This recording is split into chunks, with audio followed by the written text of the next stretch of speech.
Assalamualaikum warahmatullahi wabarakatuh. Alhamdulillah rabbil alamin. Wa bihi nasta'inu ala budin adhin. Wassalatu wassalamu asrafil anbiya wal mursalin wa ala alihi wa sahbihi rasulillahi ajma'in. Baiklah, saya di sini Zamarul Hadi ingin menjelaskan kembali tentang sebuah sistem arsitektur SAP3 atau disebut dengan Simple as Possible yang generasi ketiga. Adapun video ini dibuat untuk memenuhi tugas dari Bapak dosen Fauzi Erwis Eskom Mkom,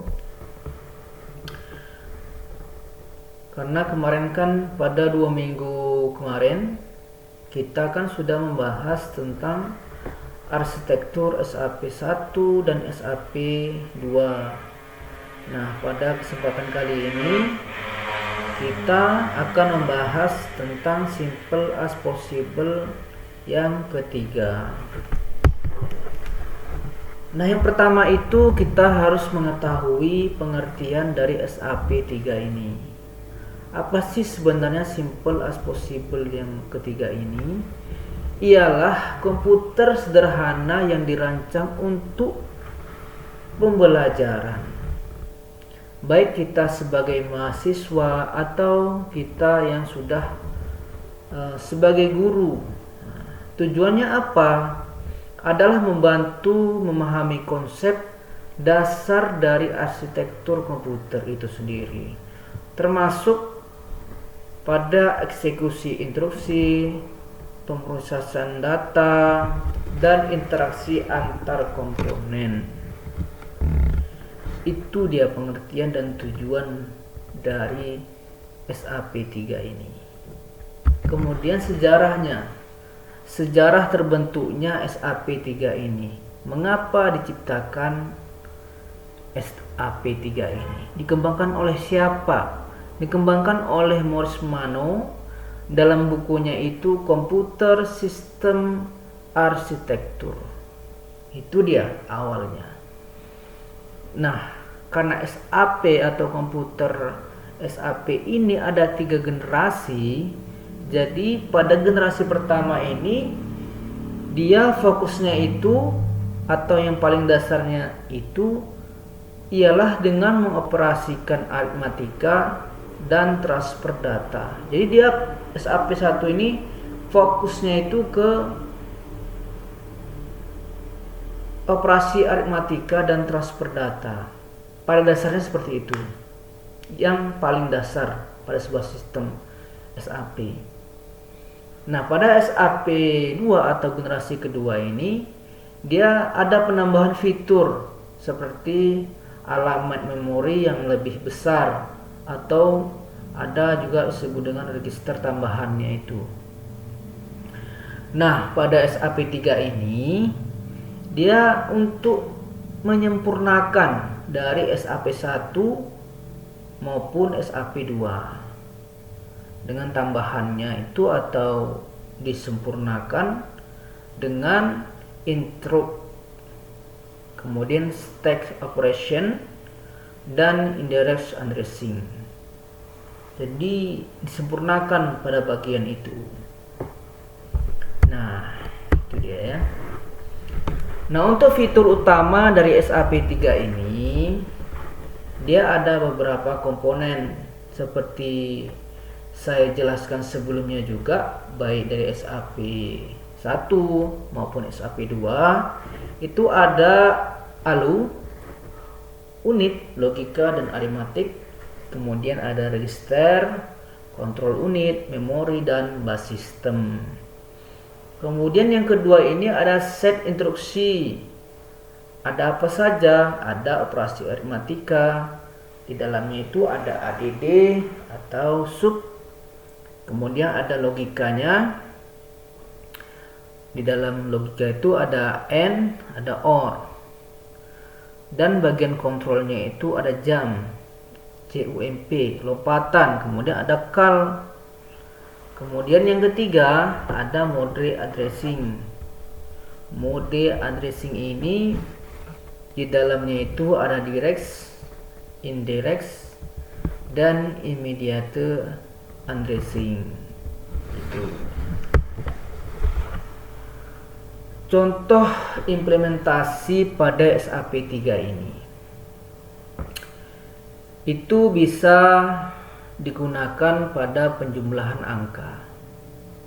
Contohnya, yang pertama itu ada load sebagai nilai pertama ke register, kemudian tambahkan di ADD nilai kedua ke register, kemudian ada 3 store hasilnya itu ke memori. Langkah-langkah eksekusinya seperti apa? Nah, dari load ini mengambil nilai dari memori ke register. Nah, ADD ini dia sudah menambahkan, kemudian nilai ini dari memori ke menujunya itu ke register. Gitu. Kemudian ada store. Setelah dia sudah diambil nilainya dari memori ke register, setelah diambil kemudian ditambahkan, kemudian disimpan hasilnya ini ke store atau ke memori. Itu dia.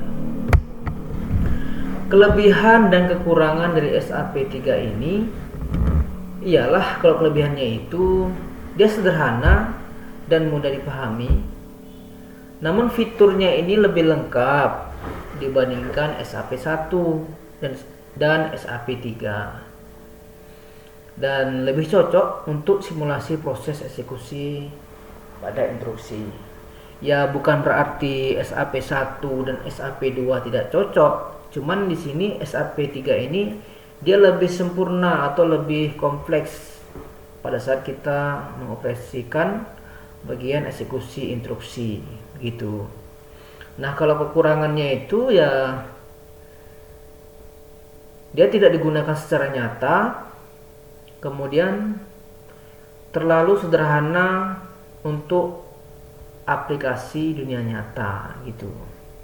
Itu dia kekurangannya dari SAP3 ini. Dia udah sempurna nih. Udah sempurna dari SAP1 dan SAP2. Tapi nyatanya itu dia masih terlalu sederhana kalau dibandingkan aplikasi-aplikasi yang lain, khususnya itu aplikasi pada dunia nyata gitu ya, bukan dunia mimpi. Nah, kesimpulan dari SAP3 ini adalah model arsitektur komputer yang sederhana. Tujuannya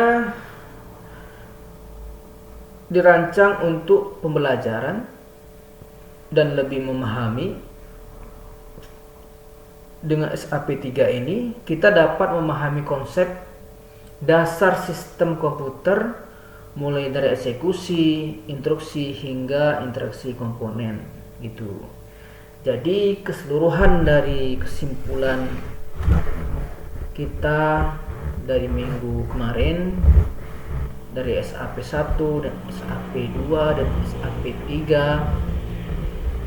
semua SAP baik generasi pertama dan generasi kedua dan ketiga semua bagus.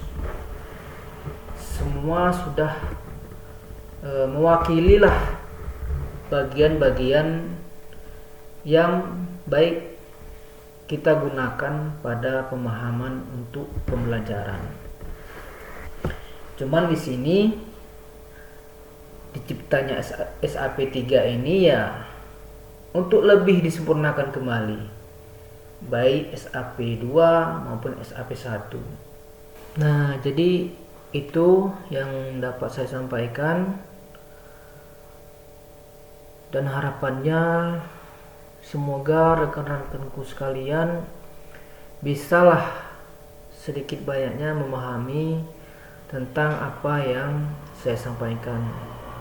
Dan terima kasih juga kepada Bapak dosen yang telah memberikan waktu kepada saya untuk menjelaskan kembali tentang arsitektur simple as possible SAP3 ini, Pak.